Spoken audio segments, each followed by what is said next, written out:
తప్పుడు కేసులు పెడితే తిప్పలే, కట్టు తప్పిన పోలీసుల పైన బీఆర్ఎస్ ఉల్టా కేసులు, రాజకీయ ఒత్తిళ్లతో బీఆర్ఎస్ శ్రేణులపైన కేసులు, పోలీసుల తప్పుడు కేసులు, వేధింపులు, 7 ఏళ్లలోపు శిక్ష పడే కేసుల్లోనూ కొందరు అత్యుత్సాహం, అక్రమంగా అరెస్టు, కోర్టు తీర్పుల్ని ఉల్లంఘిస్తూ ఇష్టారాజ్యం, టార్గెట్ చేసి తప్పుడు సెక్షన్లు బనాయింపు, కార్యకర్తలకు అండగా బీఆర్ఎస్ లీగల్ సెల్లు, ఐఓ మొదలు డీజీపీ వరకు నోటీసులు, రాజకీయ దురుద్దేశంతో అక్రమ కేసులు పెడుతున్న పోలీసులపైన న్యాయ పోరాటం, సామాన్యుడికైనా కాకీలకైనా ఒకే చట్టం, అనేక సందర్భాల్లోనూ న్యాయస్థానాల తీర్పులు అని చెప్పేసి ఒక వార్త రాశారు. నిజంగా కూడా పోలీసు వాళ్ళు కొంత అత్యుత్సాహానికి ప్రదర్శిస్తూ ఉన్నారు.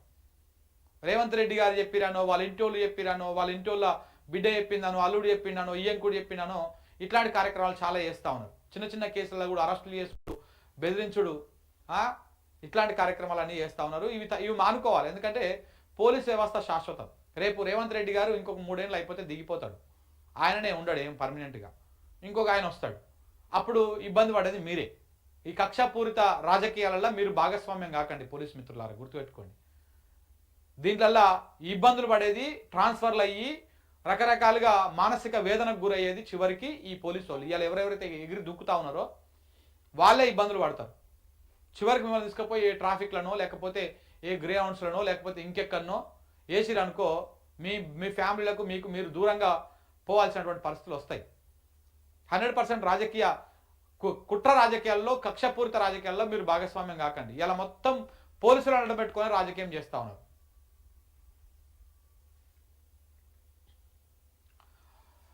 ఆ 501 ఏది 529 రోజుల కాంగ్రెస్ పాలనలో 501 మంది రైతులు చనిపోయారు. 501 మంది రైతులు చనిపోయారు. అంటే రోజుకొకరు చొప్పున చనిపోతా ఉన్నారు రాష్ట్రంలో. సగటున రోజుకో రైతు బలవన్మరణం. సోమవారం రోజు 2 ఆత్మహత్య. దిగుబడి లేక ధర రాక పత్తి రైతు సూసైడ్ చేసుకున్నాడంట. రింగు రోడ్డులో భూమి పోతుందని మరొకరు. ఆదిలాబాదు, సిద్దిపేట జిల్లాలో విషాదం. యాదృచ్ఛికమో విషాదమో తెలియదు కానీ రాష్ట్రంలో కాంగ్రెస్ ప్రభుత్వం అధికారంలోకి వచ్చిన తర్వాత 529 రోజుల్లో 501 మంది అన్నదాతలు బలవన్మరణానికి పాల్పడ్డారు. అంటే సగటున రోజుకో రైతు ఆత్మహత్య చేసుకుంటున్నారు. పెట్టుబడి సాయం బాకీ ఉన్నది. అది 23 తారీఖుకెళ్ళి స్టార్ట్ చేస్తారంట. 23 తారీఖుకెళ్ళి స్టార్ట్ చేసేది యాసంగి పెండింగ్ ఉంది కదా, దాన్ని స్టార్ట్ చేస్తారు. ఇంకా ఆనాకాలం ఎత్తేసినట్టే. ఆనాకాలం ఏమి రాదు ఇప్పట్లా. ఉద్యోగులను అవమానిస్తారా? ప్రభుత్వ సొమ్ము దోచుకుంటున్నట్టు చిత్రీకరించిన దుర్మార్గం.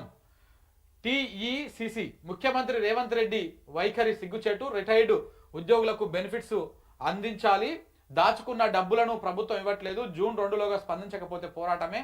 తెలంగాణ ఉద్యోగుల సమన్వయ కమిటీ నిన్న భేటీ అయి వాళ్ళకి సంబంధించి మాట్లాడారు అన్నమాట. ఇంటి జాగా ఇవ్వలేం, చేతులెత్తేసిన ముఖ్యమంత్రి. దళిత గిరిజనులకు స్థలాలపైన నాడు హామీ. చేవల్ల డిక్లరేషన్లోనూ ప్రకటించిన కాంగ్రెస్ నేడు సర్కారు దగ్గర భూమే లేదని వెల్లడి. సొంతంగా కొనుక్కోవాలంటూ ఉచిత సలహా. మాచారం సభలో హద్దు దాటిన అబద్ధాలు. 60,000 ఉద్యోగాలు ఇచ్చామన్న రేవంత్. సీఎం పర్యటనలో చెంచు ప్రతినిధుల అరెస్ట్ అయ్యారు. చెంచు ప్రతినిధులు అరెస్ట్ చేసిన విజువల్స్ లేవా? ఇంటి జాగా ఇప్పుడు ఇందిరమ్మ ఇండ్ల గురించి మాట్లాడుతారు కదా సార్, మాకు ఇంటి జాగా ఇవ్వండి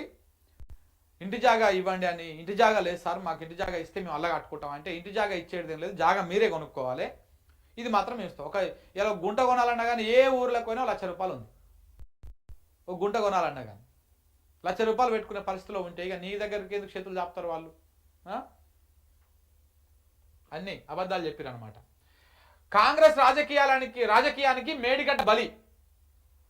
కాంగ్రెస్ రాజకీయానికి మేడిగడ్డ బలి.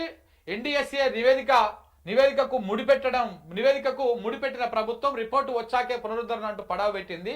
నివేదిక వచ్చి 20 రోజులైనా పట్టని వైనం. విచారణ కమిషన్లకే ప్రభుత్వం పరిమితం. ఈసారి నీళ్లు ఇవ్వరా అని రైతుల్లో ఆందోళన. తాజాగా కాంగ్రెస్ కమిషన్ గడువు కూడా మళ్ళా పొడిగించారు.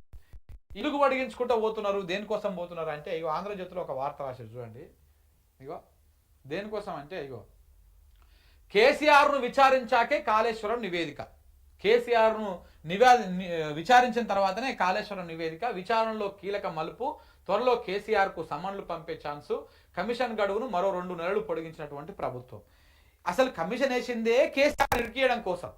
కాళేశ్వరం విషయంలో కమిషన్ వేసిందే కేసీఆర్ని ఇరికించడం కోసం, కేసీఆర్ని ఇబ్బంది పెట్టడం కోసం. ఎందుకంటే ఈ ప్రాజెక్టులు కట్టిన దాంట్లో ఆయననే కాబట్టి. మరి ఆయనను విచారించకుండా కమిషన్ ఎట్లా ముగుస్తుంది. అందుకనే ప్రభుత్వం ఏం చేస్తున్నది, ఇంక 2 నెలలు అని చెప్పేసి 2 నెలలు పెంచుకుంటూ పోతా ఉన్నది. ఇప్పుడు కేసీఆర్కు సమ్మన్లు ఇస్తారంట.